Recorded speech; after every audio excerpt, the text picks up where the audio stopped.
আসসালামু আলাইকুম।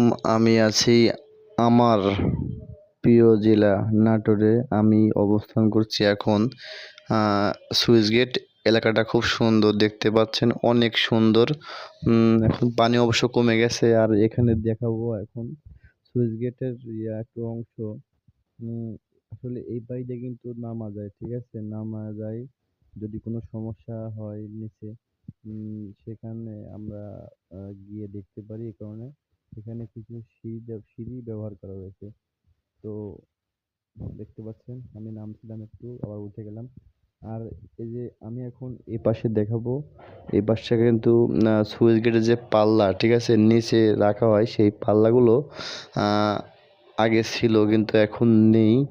জানি না কেন সেই পাল্লাগুলো উঠানো হয়েছে, পাল্লা উঠিয়ে নিয়ে চলে গেছে, ঠিক আছে। তো অনেকে দেখেন নাই, তাই দেখানোর জন্য আমি এখানে আসলাম। তো অনেকে মনটা আসলে খারাপ হয়ে গেল যে সুইচ গেটের যে সৌন্দর্যটা সেটা একবারে নষ্ট হয়ে গেছে, ঠিক আছে। এখানে পাল্লাটা ছিল কিন্তু এখন আর নেই।